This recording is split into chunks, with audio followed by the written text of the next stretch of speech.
গাজীপুরের টঙ্গীতে জাতীয় দুর্যোগ ব্যবস্থাপনা গবেষণা এবং প্রশিক্ষণ ইনস্টিটিউট ভবনের ভিত্তিপ্রস্তর স্থাপন শেষে সুধী সমাবেশে অনুষ্ঠানে বক্তব্য রাখছেন এই মুহূর্তে প্রধানমন্ত্রী তারেক রহমান। আমরা সরাসরি চলে যাব তার বক্তব্যে। 1.3 মিলিয়নের মতন, মানে প্রায় 13 লক্ষের কাছাকাছি রোহিঙ্গা আছে। এত বড় এরিয়াতে যতটুকু আমার মনে আছে, আমি লাস্ট গিয়েছিলাম খুব সম্ভব কক্সবাজার টেকনাফের দিকে আমি গিয়েছিলাম 2005-06 দিকে গিয়েছিলাম।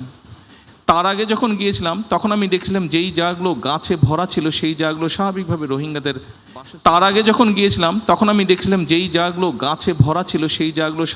রোহিঙ্গাদের বাসস্থান তৈরি করা হয়েছে, অর্থাৎ হাজার হাজার গাছ কেটে ফেলা হয়েছে। কিছুদিন আগে আমি হঠাৎ করে একদিন সকালে পত্রিকায় দেখলাম যে কক্সবাজার থেকে বিচের পাশ দিয়ে একদম উখিয়া পর্যন্ত একটা রাস্তা করা হচ্ছে, একটা বিচ রোড করা হচ্ছে, এবং যে কোনো কারণেই হোক রোডের ডিজাইনের কারণে প্রায় 3000 গাছ কেটে ফেলতে হবে।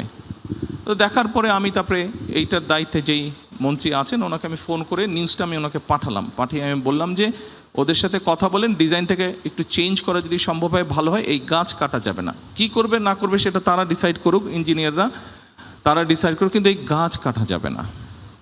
সম্মানিত উপস্থিতিবৃন্দ, দুর্যোগ আসবে, প্রকৃতির দুর্যোগ, প্রাকৃতিক দুর্যোগ আমরা যেভাবে বলি আসবে, আমরা সেটাকে কিন্তু বন্ধ করতে পারবো না, সেটাকে নিয়ন্ত্রণ করার ক্ষমতা আমাদের নেই। কিন্তু এই যে আমি কয়েকটা কথা বললাম, এখানে বেশ কয়েকটি কথা আছে।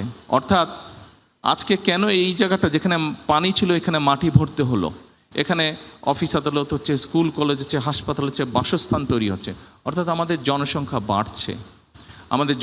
বাড়ছে। এই জনসংখ্যা একদিকে যেমন বাড়ছে, তাদের বাসস্থানের প্রয়োজন।